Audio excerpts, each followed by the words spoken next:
భూభారతి చట్టం రైతులకు చుట్టం వంటిదని రెవెన్యూ శాఖ మంత్రి పొంగులేటి శ్రీనివాసరెడ్డి అన్నారు.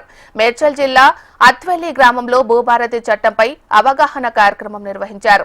ఈ కార్యక్రమంలో ముఖ్య అతిథి రెవెన్యూ శాఖ మంత్రి పొంగులేటి శ్రీనివాసరెడ్డి, మేడ్చల్ మల్కాజ్గిరి కలెక్టర్ గౌతమి, రెవెన్యూ శాఖ అధికారులు పాల్గొన్నారు. ధరణి స్థానంలో కొత్త భూమి హక్కుల రికార్డులను భూభారతి పేరుతో తీసుకువచ్చామన్నారు.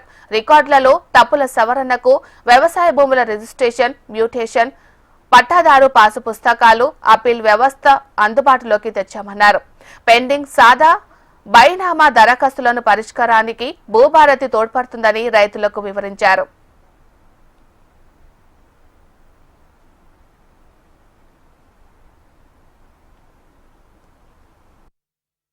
రాష్ట్ర ప్రజలు ఏదైతే కోరుకుంటున్నారో ఆ చుట్టములాగా ఉండే విధంగా రెవెన్యూ అధికారులందరూ కూడా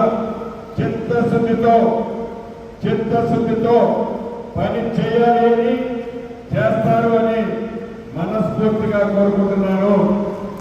అంతేకాదు ఏ రెవెన్యూ అధికారైనా కూడా తప్పు చేస్తే తప్పుకు శిక్షని కూడా ఈ చట్టంలో పెట్టాము. ఈ చట్టంలో రెవెన్యూ అధికారులు ఉద్దేశపూర్వకంగా ఏదైనా తప్పు చేస్తే తప్పు చేసిన అధికారిని శిక్షించేది కూడా ఈ చట్టంలో పెట్టాము.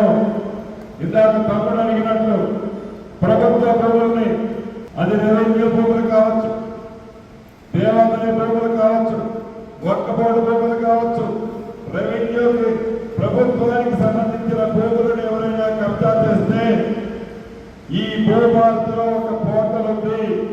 డైరెక్ట్ గా ఈ రోజే మీరు అప్లోడ్ చేయొచ్చు. దాని మీద డైరెక్ట్ గా నా పేజీకే కంప్లైంట్ వస్తుంది. కాబట్టి ప్రభుత్వ స్థలాలని స్వచ్ఛందంగా ఎవరైనా కబ్జా చేసిన వాళ్ళు ఉంటే దాన్ని రాష్ట్ర ప్రజలందరూ ఈ భూభారతిలో అప్లోడ్ చేసే ఆప్షన్ కూడా ఇచ్చాము.